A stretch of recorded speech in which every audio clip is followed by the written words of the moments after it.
Hello. Hello, everybody. Lovely to see you. Well, not see you, but I just presume you're there. Welcome back to the Liquid Antiquarian. My name is Dave Broom, and as ever, I'm here with the wonderful Sir Arthur Motley. Arthur, how are you? I'm doing great, thanks, Dave. Yeah, good. We've coordinated brownie beige by mistake or something today. Oh, I don't know. It's a little bit kindness. Give me the compass box. Right, folks. Tonight it's Arthur's turn, and we're going to be looking at that vexed issue of alcohol in children, which sounds like a slightly bizarre thing to go down, route to go down. But there again, what is the Liquid Antiquarian about other than going down strange avenues in drinks history? So, Arthur, what is coming up? Well, I think it's worth saying at the beginning that we don't have a drink sponsor for this evening. This is a topic that the whiskey industry steers well clear of from an advertising marketing perspective. So what are we drinking tonight, Dave? We're drinking hot toddies tonight for purely for medicinal reasons. And also, it's just a great drink. It's just a fantastic drink. Seems to be a audio revival going on. A lot down to the good Dr. Nick Morgan. But yeah, it's a good drink. It is. There's another thing you can't say, that is, you are having alcohol for medicinal reasons. However, sorry, I suppose, no, that's quite all right. So from the group, the Barflies, to do with Roy's Aquavitae, this came to my attention. I've put the sources, Facebook, Reddit, etc.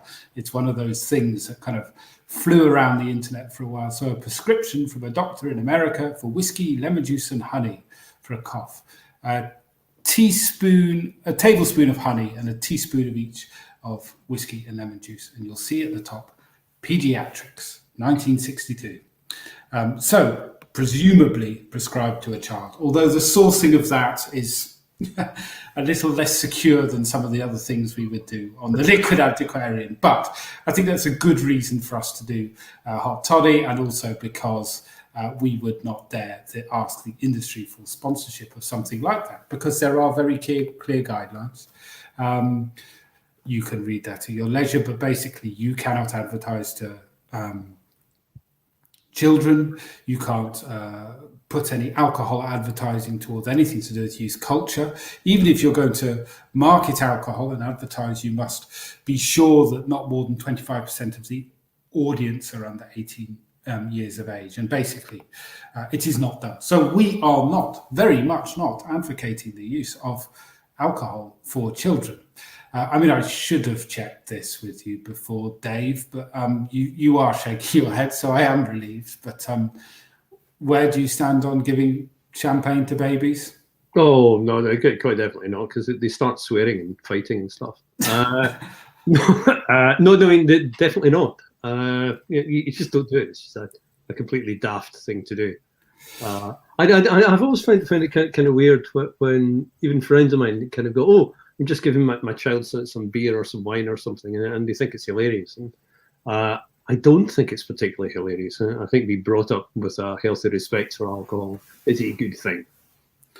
Absolutely. I think I wanted to check that and say that before, right from the outset, because the trigger for this episode, that actually I didn't kind of think would be an episode, was some postcards, early 20th century postcards, where children were put next to alcohol in a way that we would not do today. So those advertising guidelines are self-policing. What's the word I'm trying to say? Not they're guidelines from the advertising agency, but no one comes even close to stepping over that line, or it is extremely rare, because we wouldn't dream of it. I found these postcards, and I must admit, I burst out laughing. So I'd just like to say to our viewers, you haven't seen them yet, Dave. No. If you burst out laughing, it's because you do have a slightly dark sense of humour, and there's a little bit of shock, and it's so ridiculous compared to the industry that we're so used to. So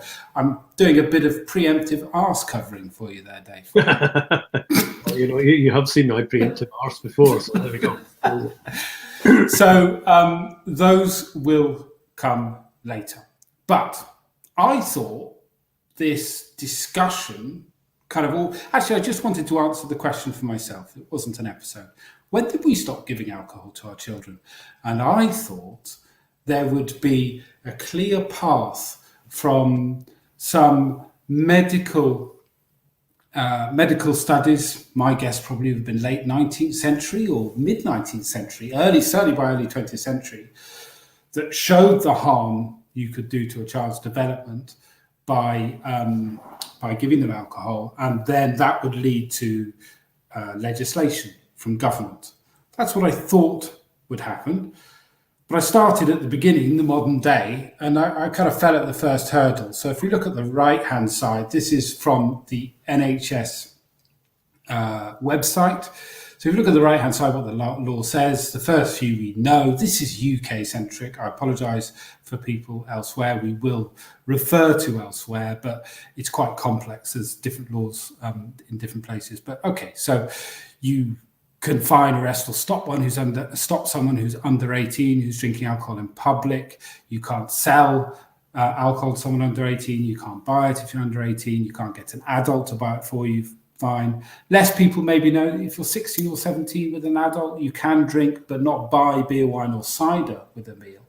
But this last one, it's illegal to give alcohol to children under 5. What? I know. I kind of knew that. I did kind of knew that. I remember that from licensing training a long time ago. But at the same time, really? 5 years old? So it's instantly my kind of little bit of researching something for my own benefit was derailed. And so it's not the government telling us that, and it's not medicine that is telling us we shouldn't give alcohol to our children. Therefore, there's an element of society having chosen to. And it became, why did we stop giving alcohol to our children? Thank God we did. But why did we? In almost all cases. And another surprise to me, it led me down the path of looking at the temperance movement, which I knew a bit about. But actually, I am going to be quite positive about the temperance movement, which I didn't expect. It's also going to deal with the idea of alcohol as medicine, which it is not, but it's seen as such for a long time and administered as such for a long time. So those are the basic themes with other things along the way. Happy with that, Dave? I'm delighted with that. Sorry, I was just laughing at a couple of the comments there. We will come back to your comment, Mr. Russell, later on. And as for you, Neil, well, that explains a lot about William Hague. There we go. Anyway, yes, onwards. This sounds great. So, temperance, to summarise briefly for people who don't know. So this is a movement that advocated the reduction in the use of alcohol, or even the complete abstinence of the use of alcohol, and perhaps the banning of alcohol. There's a certificate, which is effectively a pledge from, what's her name? Lois Birchall, it looks like, yep. From 1914, but it began nearly a century earlier in America. The first temperance society or group was in the west of Scotland, 1828, 30, something, or 1830, around that time, I would say.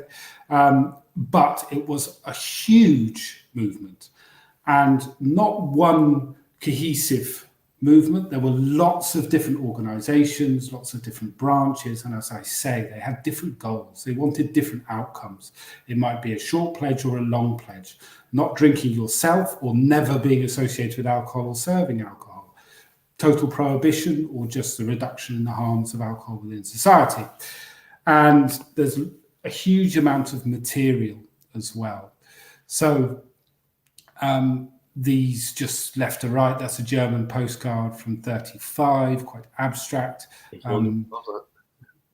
Sorry, say again, Dave? No, I love that. I love that kind of woodcut.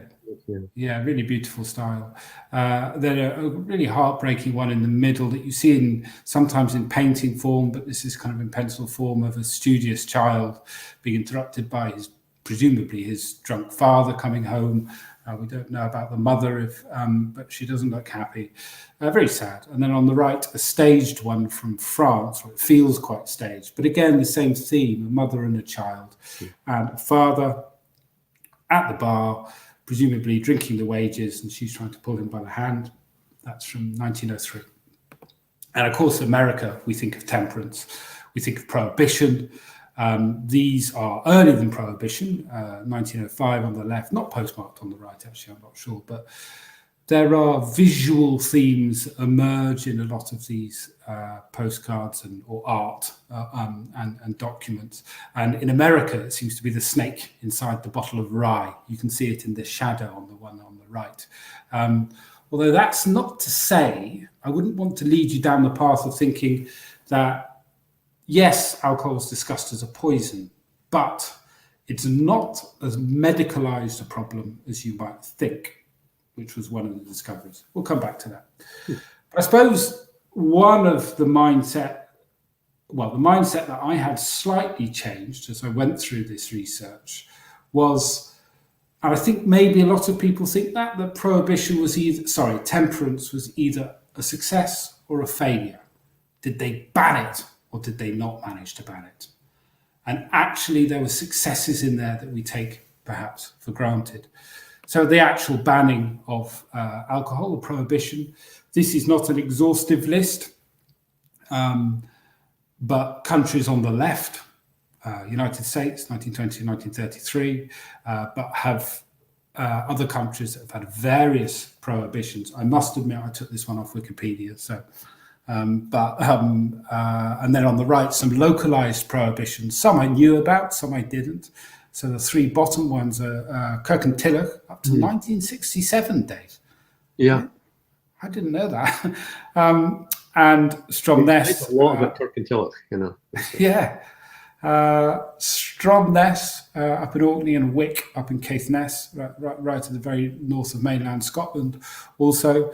Then Bourneville, that's an example of a company, the chocolate factory, effectively building a village with no alcohol to be sold there. I put a question mark because there was a story about a newsagent getting a license, and then the Bourneville Trust immediately countered it and said, no, they're not. And I didn't quite get to the resolution of it. And then Constantinople, sorry, say that? No, sorry, a lot of these were kind of religiously led because Bourneville were Quakers, weren't they? So I think there's a religious element in there. And certainly the same in Wick and Stromness and Kirky. I think that was probably led by religion. I mean, I grew up in Glasgow, the area that I lived in, and where Neil now lives as well, Neil Mackenzie now lives. That was dry. Drumchapel was dry in Glasgow as well. I had to walk, I had to walk a long way to get to the pub. But all youths in Kelvindale at the time joined the tennis and bowls club because it was the only place with a license. Nobody ever played tennis or bowls, but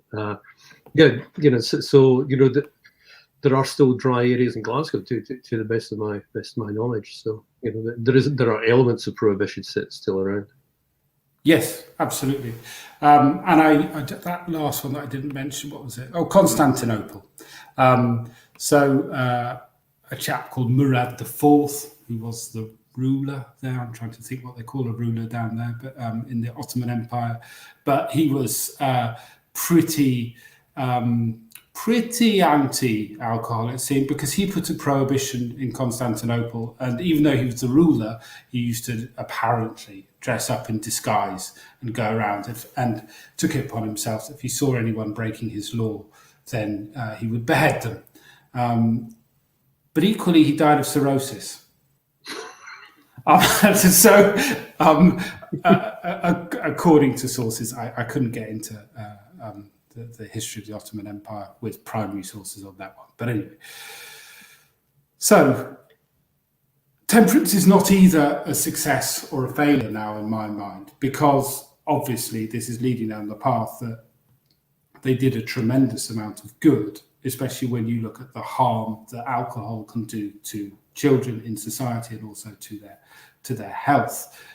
And I am, even though, and you'll see later on, it's not my style. There, a lot of the poetry and a lot of the art and a lot of the songs and a lot of the whatever, the moralizing is not me. I did not grow up a Christian. I'm not religious.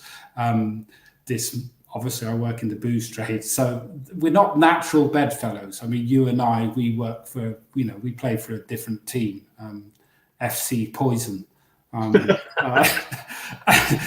so, but I do admire them. I wouldn't have maybe admired them or welcomed their presence at the time, but I do admire what they achieved. Because to begin with, let's set the scene of the obstacles.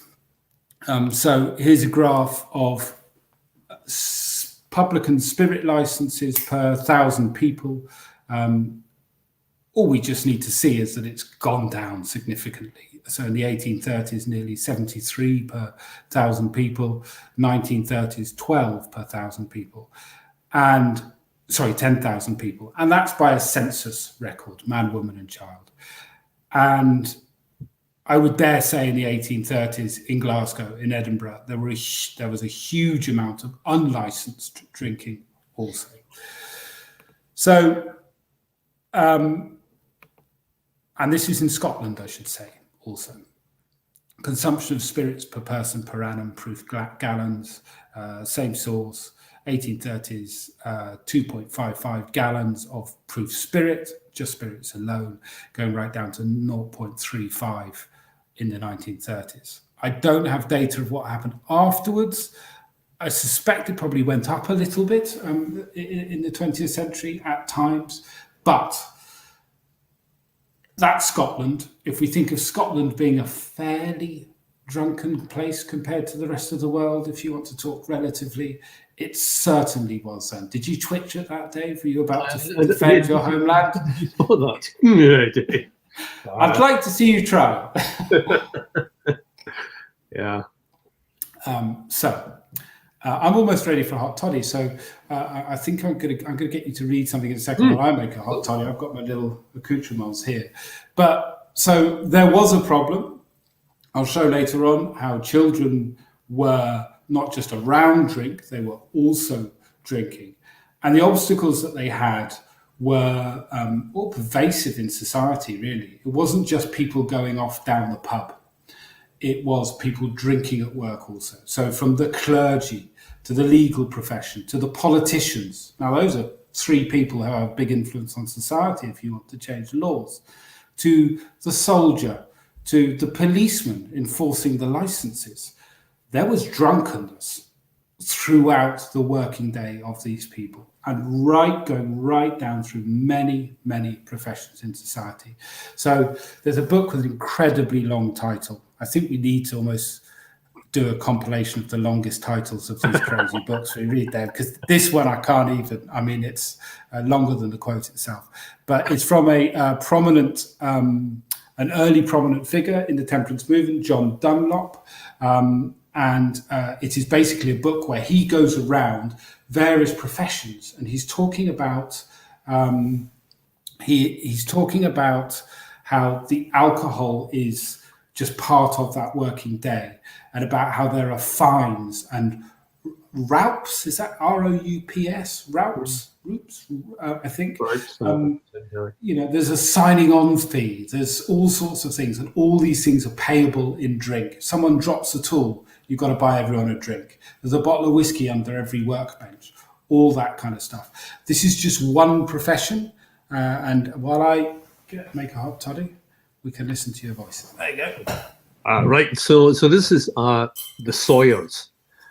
In this business, the apprentices are often the sons of sawyers. The apprentice is in some cases bound not to the master, but to a top man. He pays 10 shillings and sixpence for drink at entry, and to this the master adds 10 and 6, and each sawyer in the yard backs with a shilling. The same occurs at expiration of apprenticeship. It is seldom that the men are not drunk next day after such a spree. The journeyman's footing is a day's wages, averaging 4 shillings, backed by the rest with a quart apiece. The following occurrences make a fine of this for drinking exigible with a pint each of backing, viz. Changing, I can't know, what does that say? Changing pit, man falling into pit, wood falling into pit, unshaved, dirty shirt, dirty shoes, and on a Monday, I don't know what happens on Tuesday.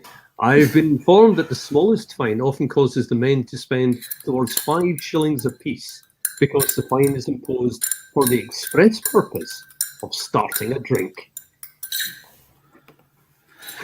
So that's your working day. My shoes are dirty. Yeah, exactly. And you look at the lady on the right, and what hope does she have of money coming home at the end of the week? If that's your working week, if your wages are recycled into booze before you even left the door. Yeah. So furthermore, here's an example of same book talking about, this is the weaving industry. So we must advert to the insane wickedness of training draw boys to drink strong liquor. But this is a piece with the allowance of 2 glasses a day of duty-free rum, probably quite strong, I would think, to apprentices on shipboard, and with the general permission that seems to be given to children to drink. If we are to judge of the frequency of the practice of little boys drinking over the counter, spending any gift of money they receive in this pernicious way, and even stealing for it. He goes on, and I think he even says this is on the up as well. Although that is a trend of temperance writing, it's always getting worse. There is always more sin around the corner. That they rarely celebrate successes, and they do have some successes, which I'll show later on in terms of very measurable things like changes in the law that comes from their profession, but also there. So children drinking at work, and if you talk about apprentices, when was that? 1839. Yeah. So if you're an apprentice, I'm not sure how long you have been left school, or if you're even in school, but you're probably pretty young. Yeah, you would be 12, maybe, 12, 13, Yeah. Yeah. So thank you for that break. That's good. And furthermore, it's also seen as a medicine by some people, many people within society. So you start to see this exploration of the harm that it can do to the body. But then also at the same time, there are people advocating a medicine. So the next thing I want to look at is from earlier, actually, 1799, Practical Remarks on the Medicinal Effects of Wine and Spirits. Here, William Sanford, he's kind of summarising a lot of other people's work, but he says it's good for children with weakly constitutions, for example, rickets. He suggests that you should dilute it because it's less hurtful to the delicate stomachs of medicine, but it is good as a medicine, effectively, is what he's saying. Although that there is people starting to understand that it is the liver that is affected.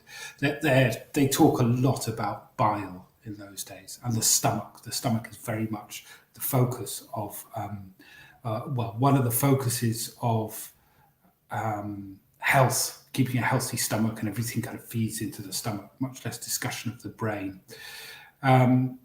And here they say that the livers of swines fattened by the distillers. So distillery pigs, should they live long enough, are seen to have diseased livers. But again, linked to how the liver connects to the stomach and its use of and the production of bile. Here, William Sanford talks about a friend of his, a surgeon who he obviously admires, who had very good experiments. You can be the judge of that. This experiment took his own child, 5 years old, and gave him... the child was never accustomed to wine.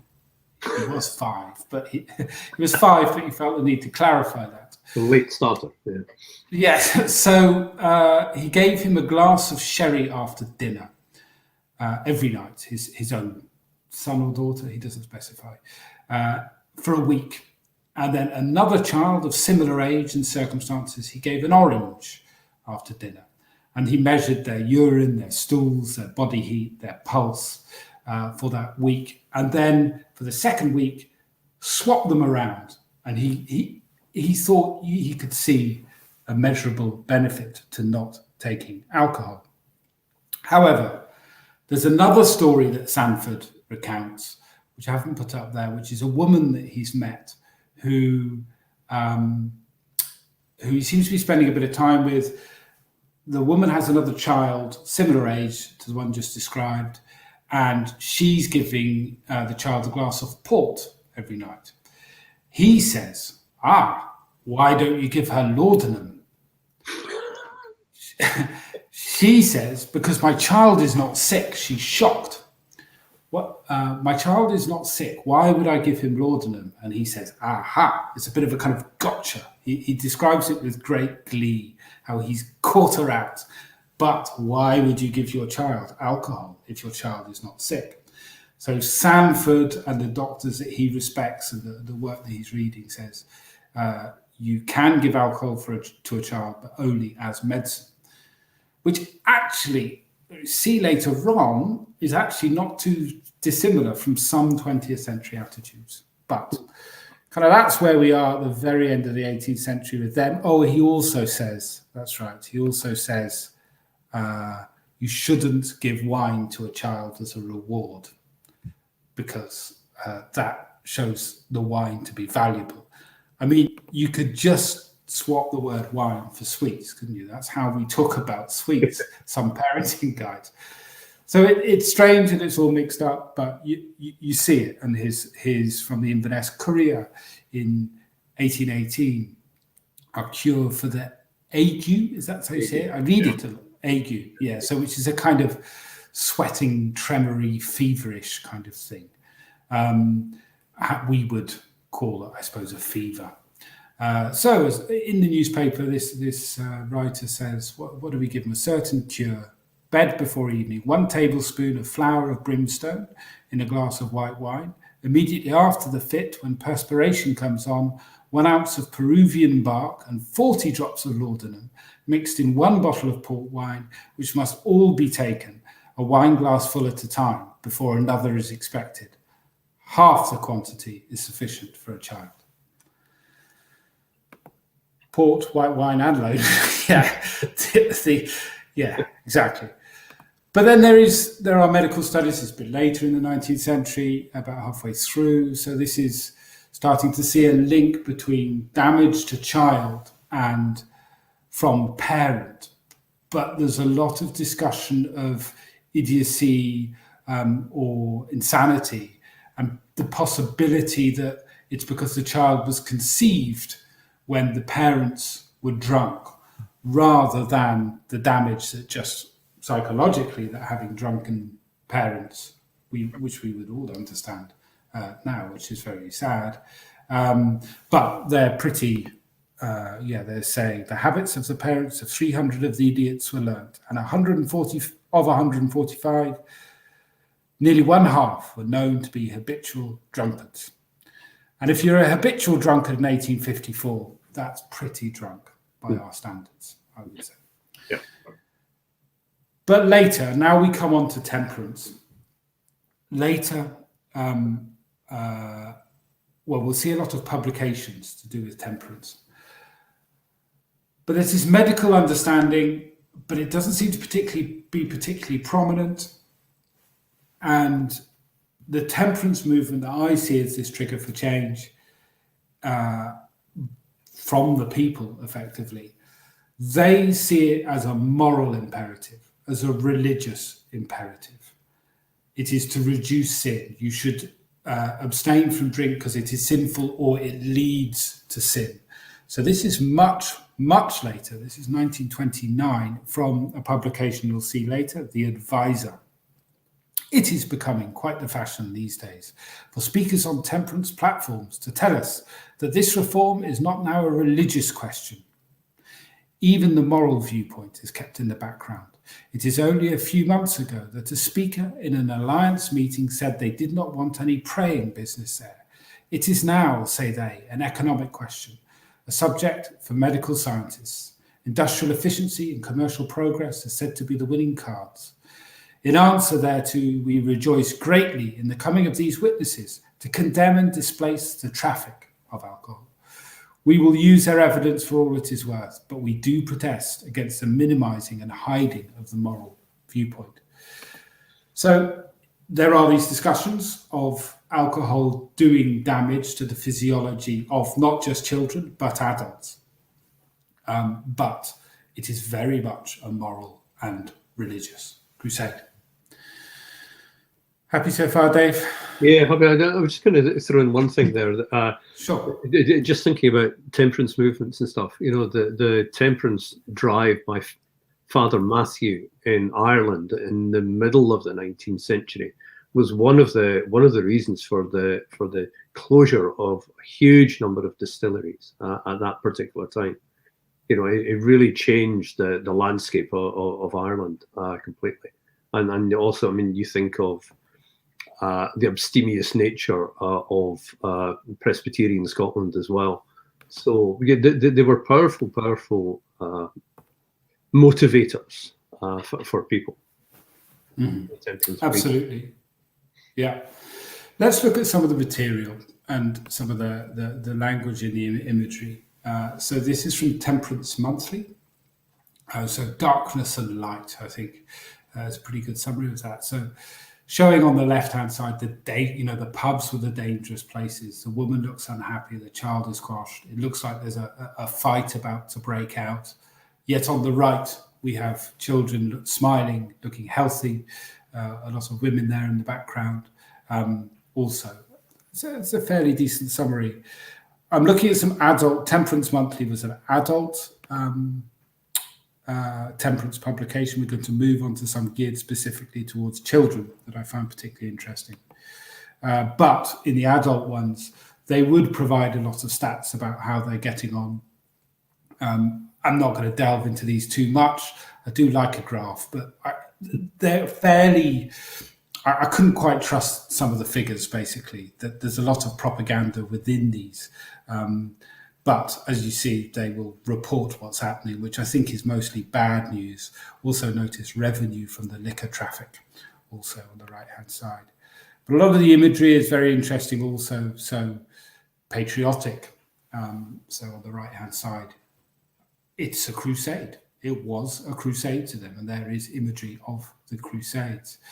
On the left, we see some, very upright, respectable people, and those banners. There would have been whole industries of regalia. Medals was a big thing. I nearly bought some temperance medals, but I didn't. Felt slightly wrong. But there would have been whole industries and publishers. I mean, they were churning out huge amounts of this stuff, of books and things like that.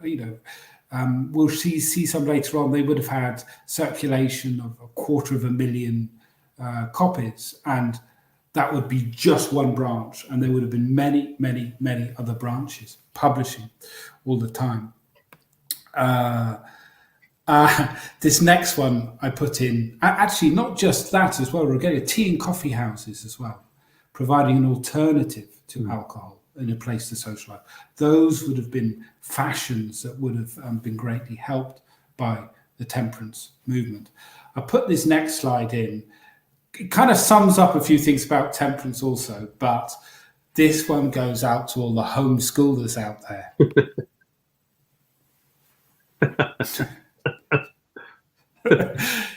You must just do as you are told, my boy. There's a hand. I don't know if anyone homeschooling parents have tried that recently. Just a hand on the shoulder. I had a look at the next page, by the way. There was not helpful advice how to get them to actually do what they're damn told. But it is a fairly patrician view that there is a father that and children obey, and they are taught to be very good children. There's no doubt about that. Let's move on to some of the more child-focused stuff. So these are temperance postcards of various dates.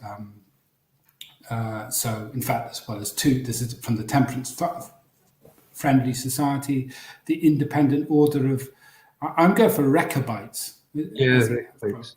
Rechabites, and the Cadet Forward Movement. So very pure imagery. You see the puppies on the left. You see lots of animals in these publications as well. There's a kind of what the children like, and then there's a lot of flowers and nature, quite complex crests and things like that. Not really my style, but interesting. It's like sinister, you know. Yeah, there is that. So, as I say, children as the the poster children, let's just call them that, I suppose. This is the Band of Hope, that were a very child-focused organisation. As I say, different organisations have different focuses. The Band of Hope were very child-focused. They were 1847 to 1937, I think, and hugely prominent. I think their paper, the Band of Hope Review, was the one actually that I quoted that had 250,000 circulation. So the idea is it's a lot easier to recruit a child not to drink than it is to change an adult who is already drinking.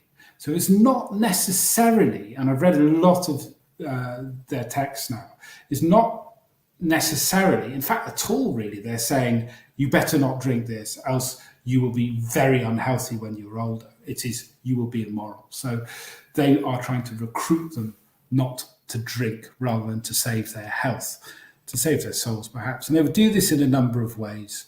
A kind of reward system that reminded me a little bit of Scouts and Guides and Cubs and Brownies, whatever. So here's a certificate for having written a good a report of a lecture on alcohol and its effects on the human body. So I'll probably pick that one out because it's one of the rarer examples of them talking about healthful effects. Mary Holland got that one in 1916. But also rewards / question marks. I'll put a question mark next to that. So here's a book, so a novel. There was a big industry in temperance novels and temperance literatures. Who's to Blame? A Temperance Story for Girls. I think I've read about a third of this. I tried to. I could pretty quickly work out who they were going to blame. And you'll notice this is given to Evelyn Gilbert from in 1908 for Sunday school for attendance. Now, I've done a totally unnecessary graph here. Sunday school, pie chart of Evelyn Gilbert. Gained, so attended, was less than her lost. So this was a reward, or was it an admonishment? Did she not go enough? So she had to get given the book to teach her how to be a wee bit better. Maybe she got drunk one Sunday. Yeah, who knows? Poor old Evelyn. Sorry. Making light. In the back of that same book, pages and pages of all these books that will be published. I have no idea why the woman's throwing the apples at the children. I don't know.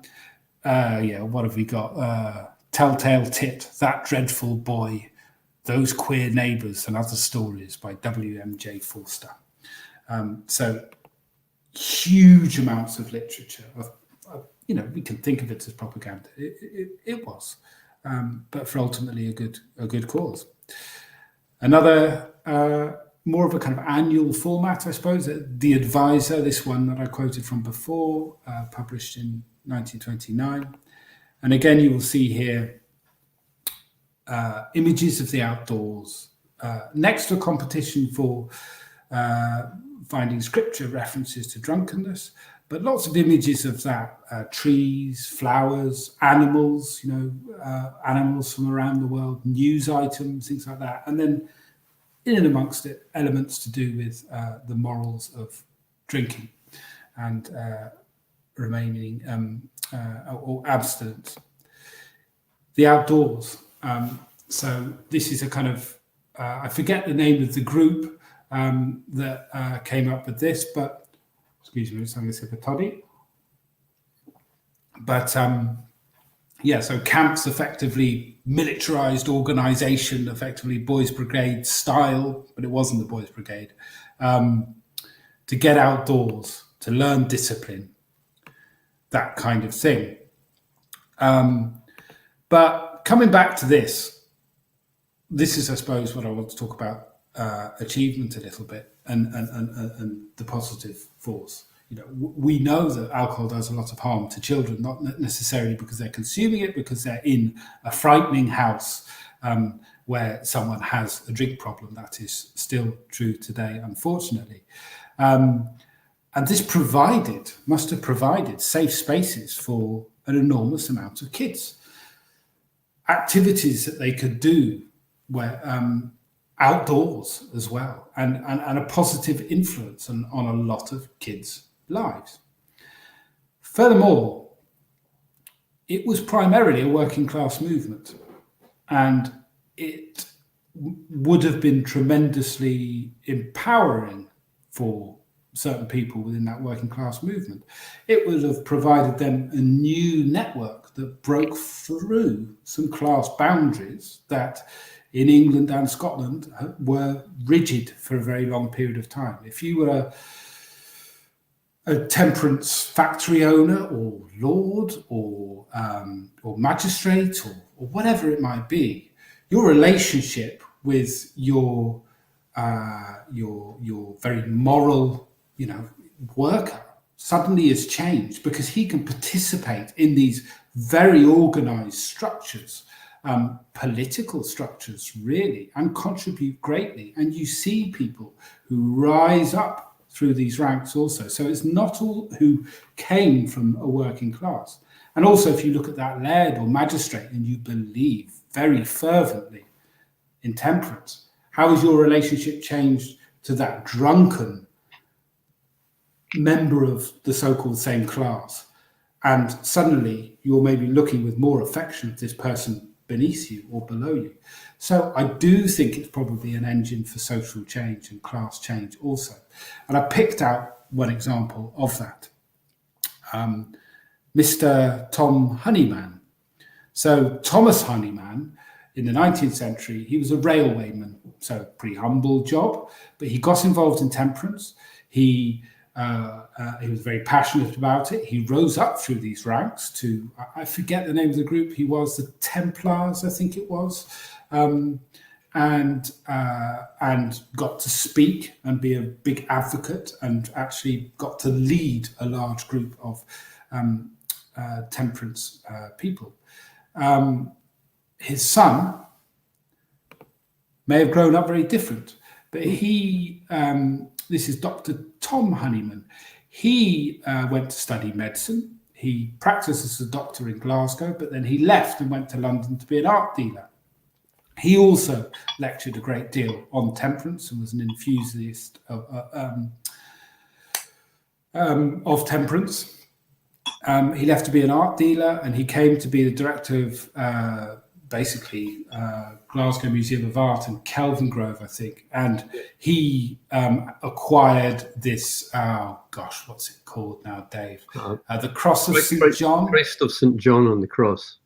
Christ of St. John on the Cross. So one of Scotland's most prominent paintings, that's him with Salvador Dali there. So his life could have been extremely different.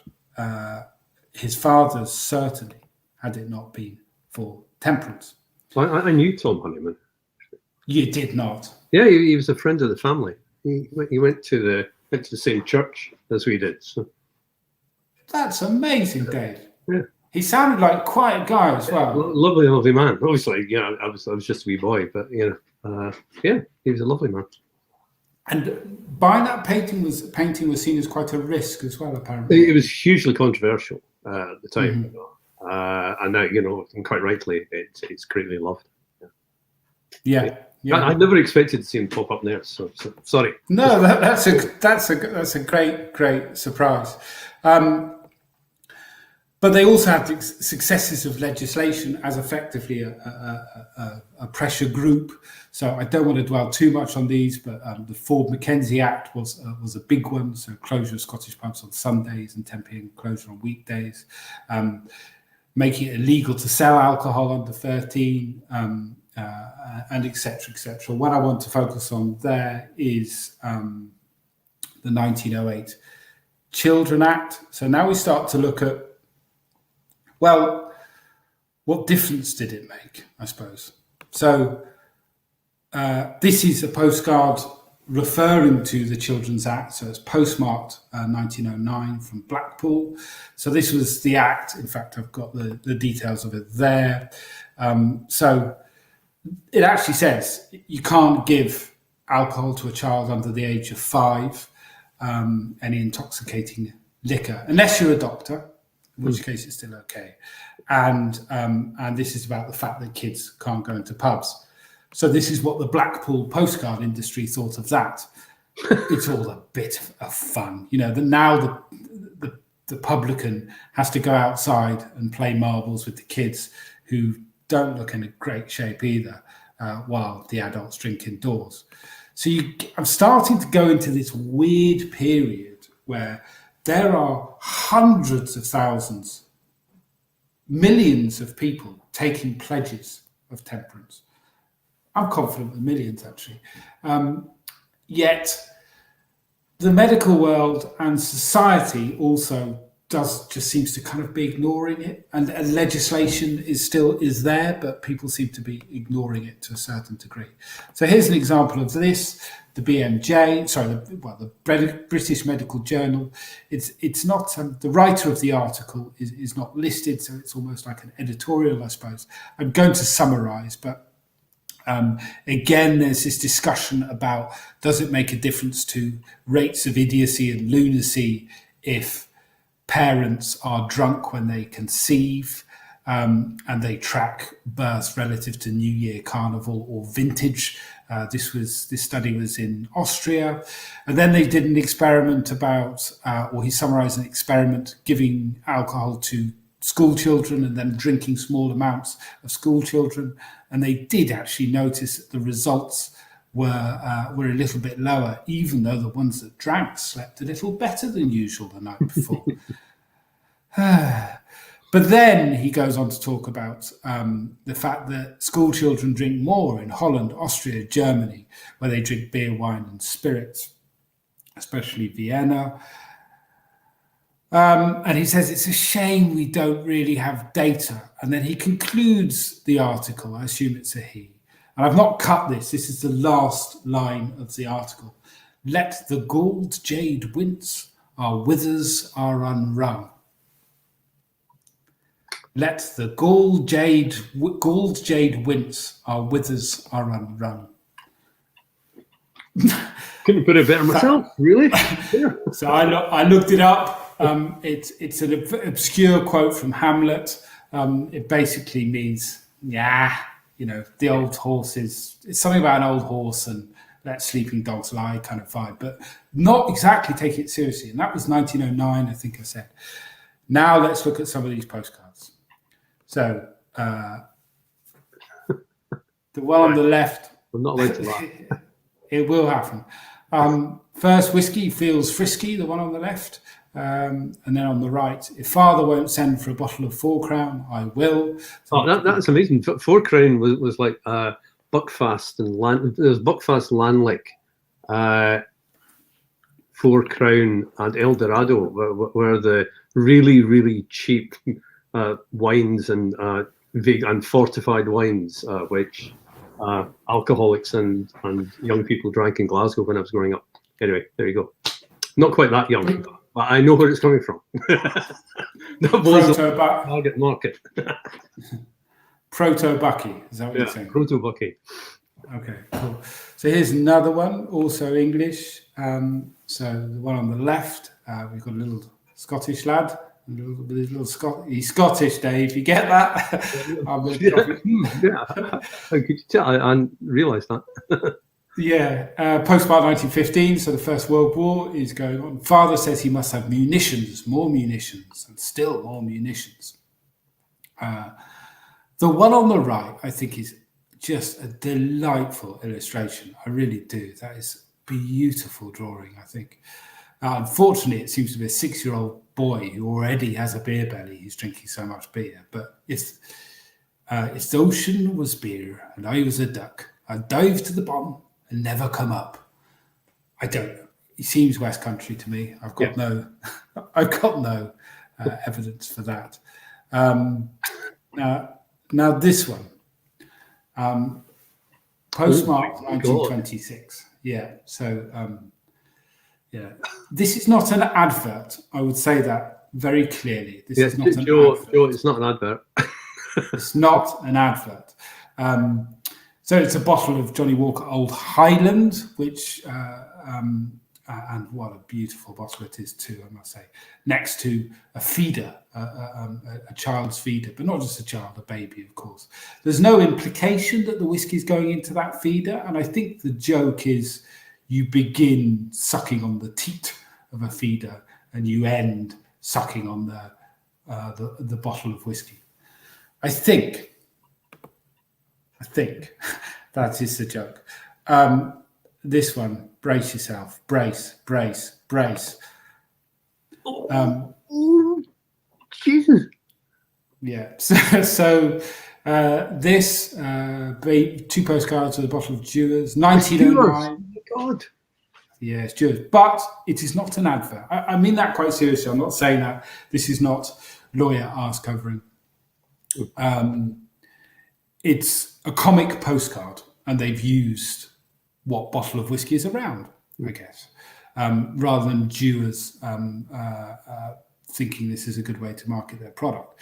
So at the bottom there is mother looking, and then on the right, now I do feel happy.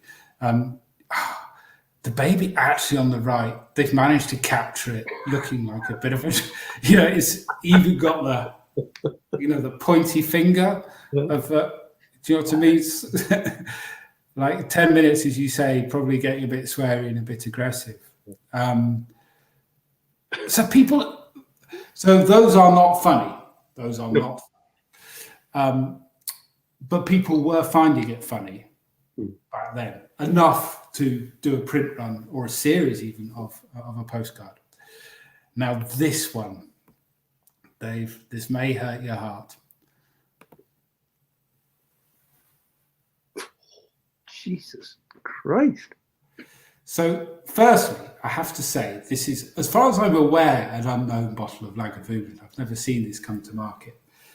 What a bottle of whiskey. I mean, that is, absolutely beautiful. I can't find, I texted Angus, actually, I thought of it a little late, but I texted Angus to see if he knew anything about it, Angus McRailed, but Macintosh and Macintosh. And I think there's a reference to Perth there as well. Yeah, I think, Sterling, yeah.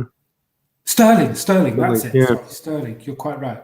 So the most beautiful bottle of whiskey, for no apparent reason, next to the creepiest doll. Yeah. I mean, it's the horror. What is it? Oh, it's like some folk horror things, like something by the Quay brothers. It's utterly terrifying. Yeah. So I've gone with dating the postcard by the postcard, but actually we could probably do a little bit more work and work out from the bottle itself. Actually, it's by royal appointment. Actually, now I look at it, I put estimated 1900 because it's what's called a theatre card format. And Jim, who knows a lot more about postcards than me, said he thought about 1900 based on the postcard format. I don't know how much that relates to alcohol and children, but I couldn't leave it out, could I? The most incredible bottle of whiskey next to the creepiest doll ever. And let's leave the UK slightly now and to say that you do find these postcards elsewhere in Europe. Again, humorous postcards. The one on the left is from Germany, and that's a kind of theme that you see quite often, children stealing alcohol, perhaps on New Year's Eve or Christmas Day or something like that. And that's part of a series. I only bought one. I was getting a bit creepy with all this buying kids drinking booze stuff, so I restricted myself to one. But they steal that from a window, from Germany in 1904. Then on the right, we don't know if the kid's selling the cider or probably he's got some coins in front and profit, amen. It seems to be some words down the bottom. But he's got a glass as well. It's a very jolly scene. It is cider. You probably can't see that, but it's cider. And then over in Germany again. I really love these postcards. They're beautiful. German, 1903 to 1905. And that actually probably is advertising. So that's got HB on the tankards there, which is Hofbrauhaus, I think. I'm pretty certain that is a brewery and a brand. So I think they probably took those pictures themselves. Yeah, exactly. Yeah.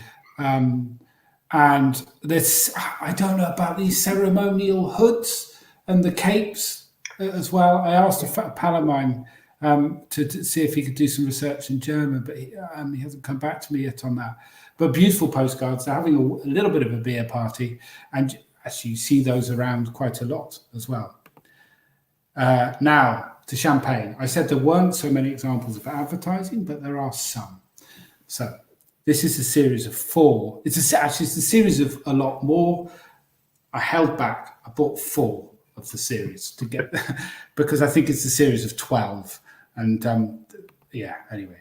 So this is Mercier Champagne. So staged, they've gone to a lot of care. So you might be able to guess where this is going. So the baby's very cute, crawling around on the basket. Then yes, then so postmark 1907. So that, early turn of the century.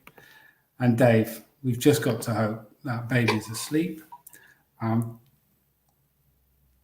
So, yeah, kind of speechless with that one, really. But this is the weird thing, that people are finding this funny.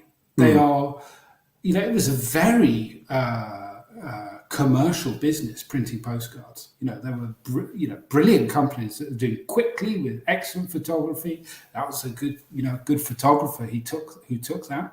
Slightly sick one in my mind, but but they were printing a lot of these, and people were finding it funny to talk about, to laugh about the possibility of a kid drinking 6 bottles of champagne and falling asleep, hopefully.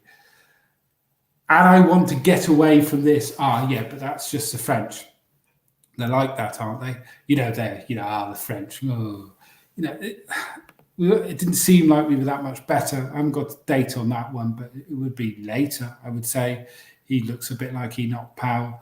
Now, he's not suggesting that he's giving the whiskey to the baby, but he's got a bottle of whiskey by the bed, and there's just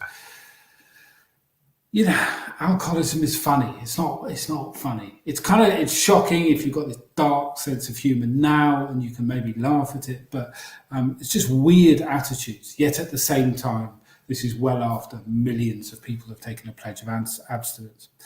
So we've got this mixed up period that I really struggle to make any sense of. Because there's all sorts of weird things coming on. But gradually, I think you get more people with temperance sympathies in positions of power. And you probably could guess who I'm going to talk about now. Yes, the Welshman. David Lloyd George. And this postcard you just got in recently, I was so pleased because it fits so perfect. The beauty. It's yours. Why don't you describe it? What's happening here? It's to do with the budget that Lloyd George imposed in 1909, which racked up, which effectively tried to stifle the Scotch whisky industry as a whole. And this is kind of in loving memory of the Scotch whisky trade. So there's a pro-temperance postcard, so saying we have won, basically. Yeah, do you think it's a pro-temperance, or do you think it's an anti-temperance from... No, abolition, where is thy victory? I think it's the other way around. Well, it might be the other way around, yeah. I think it's a sarcastic... that's how I read it. You are quite right. You're quite right. It is, yeah. Yeah, so I think it's a sarcastic dig at him because he's killed the Scotch whisky trade. But what they didn't kind of realise, actually, and this was one of the first cases of it, this weird elasticity that alcohol has as a product. You can put the price up, and people will still pay that price within reason, perhaps. But that might have been his intention, but it didn't work. They got more tax potentially, but so Lloyd George was very much a temperance sympathiser. This is quite a famous speech that he gave in Bangor. They refuse to work full time, and when they return, their strength and efficiency is impaired by the way they have spent their leisure. Drink is doing more damage in the war than all the German submarines put together. We have not great powers to deal with drink, and we mean to use them. We shall use them quite fearlessly. And it came quite close to prohibition. Lloyd George, a man in position of considerable power as Chancellor, then Prime Minister, I think, he was for the purchase of the industry, effectively the nationalisation of the booze industry. And it was at this point, I think, that the Scotch whisky industry were more than a little worried. And of course, Second World War, there's elements of patriotism as well there about not drinking for the national effort. The whisky industry was cut back from production with all but a few distilleries, I think, was the case. And post-Second World War, well, kind of what happens. And I still think with the French babies drinking champagne and the little jokey postcards, I think people had stopped giving alcohol in significant quantities by that period, probably.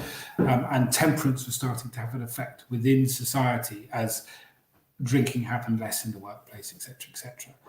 But it probably settles down to it's still been used in a medicinal capacity to a certain degree. And I think probably the NHS coming along, and then suddenly there's a kind of nationalism to that as well. Keep yourself healthy so there is not less cost to the NHS, potentially, I don't know.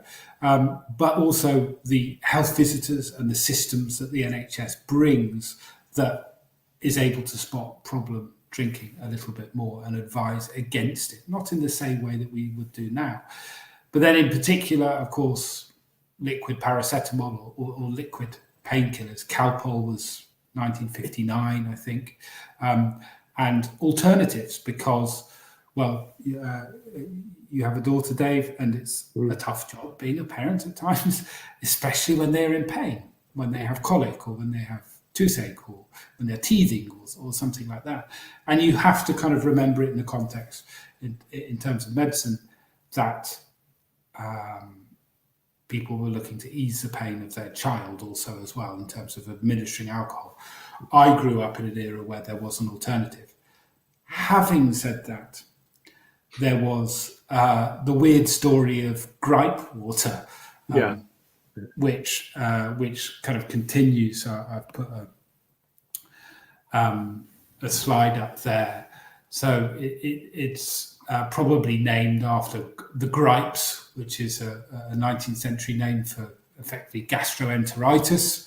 And it was invented probably around 1851 by William Woodard, and he registered the trademark a little bit later. And it was made in license all around the world. And it had alcohol in a reasonable quantity, surprisingly late. It was from public pressure, again, in 1992 that the alcohol was taken out in the UK.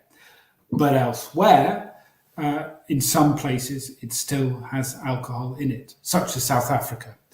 So that bottle on the right is South Africa. I think it's 4.4%. Good to know. But yeah, if you scale, you have to adapt for the size of the thing you are administering the alcohol to, and it's a little bit sketchy. This I tried to kind of work it out, but I saw a couple of sources, a little bit dubious on it, that equivalent to the maximum permitted dose when it still had alcohol was the equivalent of giving 4 or 5 tops of whiskey to an 80 kilogram adult, which sounds pretty significant to me. The strange story of gripe water is that they then take the alcohol out in the UK and the sugar, by the way, and it's all you're left with is dill seeds and artificial sweetener and bicarbonate, I think, which could be helpful, I guess. But people were still pretty bonkers for it. They never advertised gripe water, and the way we can tell that, in 2012 they misprinted something on the label. So they had to withdraw all of Woodard's gripe water from the market. And there were problems. Like people were starting to charge 20 quid a bottle, and they were profiteering on the remaining sources of gripe water, which is effectively, babies love the dill. I don't know. I mean, like it seems strange. I mean, the bicarbonate I get could help, but it's just odd that I can see how perhaps if you had a child with colic, which looks terribly painful, if you soothe them with alcohol, that might stop them crying. Not necessarily a good thing to do, but it might stop them crying. But you take all that out, and it's just, it seems strange. It seems strange anyway to me. But you can still buy alcoholic gripe water in South Africa. I'm curious the next time you travel down there, Dave. I'm sure you go down there. I'm going to stock up, and run the black market when I get back, because I'm sure the demand is still there. But that is quite extraordinary. Yeah. And it does. I mean, I've just been kind of keeping an eye on comments and stuff, and a lot of things. A lot of guys come in very early on saying, "Oh yeah, I was given whiskey. It was rubbed on my gums, and it was put on, baby's dummy, and etc. etc." And yeah, it was common practice. And I think talking to a generation of distillers, and so asking them what their first taste of whiskey was, and pretty much all of them would say it was when my mum or my granny gave me whiskey in milk, or whiskey, to soothe me, or something. It was the Calpol of its time. Or what do they call it in America? Tylenol or something. I came across that as well, I think. So I think that's kind of where I am really, but with a bit of admiration for what Temperance achieved, in terms of protecting children, slightly inadvertently. It's because they didn't want drunken adults, but they did change society in very positive ways with that working class movement as well, a bit of social mobility. But just strange that our law seems to be quite far behind it, and the medics don't necessarily seem to have pushed it forward as far as they should. And actually, I should say, towards the end of this research, I did get in contact with a really good friend of mine, Dr. Sonia Joseph. She is consultant paediatrician at Edinburgh Sick Kids, and I asked about this, and she said it's a very hot topic, and it is still an ongoing topic. And even you can draw it back to fetal alcohol syndrome. And again, we have this attitude of, well, you don't see French mothers not drinking a glass of wine, and but it's probably it's wrong. We should. There's no need now to give alcohol to your children. That's my opinion. I think you have that period, whereas adolescence, where we're all very focused of we don't want them to have a problem with alcohol in later life, so you maybe give them a little glass of wine, or possibly slightly diluted wine, when they're into their teens, to ready them so they're comfortable with it and talking about them with alcohol. But again, the NHS advice will go right back to the start. Talking to your child, make it clear that you disapprove. That I didn't agree with, and equally, it's legal to give alcohol to children 5 and over. I mean, that's ridiculous. And also, the first thing, okay, don't shout at your child. That's a good idea, but make it clear that you disapprove is effectively the first line. And I don't think that really chimes with many reasoned adults with kids. I can't speak for everyone. Yeah, no, I would agree. There's a lot of education to be done. I think that people need to be educated about sensible drinking and responsible drinking, and that starts when they're young.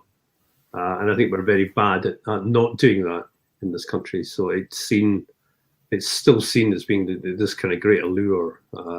oh my goodness, I'm going to steal some alcohol, and that still exists. Whereas, if there was sensible education from the drinks industry, to be honest, about, dangers of alcohol, but also, the benefits of alcohol, or just teaching people about responsible drinking at a younger age, then perhaps that would be one way to get around what is a real issue. They don't go near it, though. They don't feel able to go near it, though, do they? I mean, this was... we don't have a sponsor for this episode because we wouldn't even dare ask a company to go anywhere near this topic because we know they just wouldn't. Actually, we should probably finish up pretty soon, but I'd like to say that first, we've got this thing off the ground, and we've been really heartened actually by a few corporate sponsors. Corporate's not quite the right word. They're both lovely small companies like Thompson Brothers in Dornoch, and tomorrow night, when you're going to be covering the clearances, are the Merkin Distillery. But also, we've had people contacting us saying, why isn't there a Patreon account, I think. We don't really understand YouTube that much, to the point that I don't even know how to say Patreon or Patreon. And we haven't quite had time to set up that thing. But as I understand it, you can make a donation thanking us for the work we've done, which sounds like amazing to us. And it's really great that people have actually been suggesting it to us. So to pre-answer that question, because more people are saying it, I need to investigate it, work out how it works, and we may well get that set up soon. And it would be an opportunity for you to let us buy a few more books, let us buy a few more yellowing pieces of parchment and children. No, I'm done with the drinking, kids drinking. And there's a lot of comments. We haven't really had time to bring them up on screen because I was kind of chatting, so I normally have an eye on those. But we'll batter through some of them and answer them by typing them. But unless you had anything else to say, Dave, I'm done here, I think. Oh, I thought of one more thing. Oh. I have. Did you have anything to say while I find it? No, I was just going to give a warning or a quick advert to what we're going to be doing tomorrow night. But I mean, if you want to show your thing first, and then I'll finish with that. Well, it's technically your thing. It's the first said to be the first Christmas card ever sent in 1843, but designed by John Calcott Horsley for Henry Cole. Merry Christmas and a Happy New Year. Apparently, there was some people didn't like it, and I think it's actually quite an interesting concluding point because they thought it encouraged drunkenness. Fair enough. Everyone has a glass of wine, but one mother is actually tipping a glass of wine. It's hard to see there, right in the middle, into the child's face. But that didn't seem to be the thing that bothered them. Tomorrow night, what's happening? Tomorrow night I'm going to be looking at how the Scotch whisky industry and the map of the Scotch whisky industry and the fortunes and shape of the Scotch whisky industry was influenced by the Highland clearances and the improvements in agriculture in the late 18th and 19th century. So it's kind of looking at whisky as an agricultural product rather than at the industrial commercial view of whisky. And I like to think there's some interesting stuff in there. Yeah, but I've been Tyree. I'll leave it hanging there. Okay, brilliant. Well, thanks for listening, Dave. Thanks to you. Oh, my pleasure. And yeah, we really appreciate all the people who've been tuning in and sharing it about, and we're really, really encouraged by it. And we have so many topics we want to do. But let's run titles and pour a hot toddy. Might need to refresh the kettle, I think. Bye. Cheerio, Dave. See you tomorrow.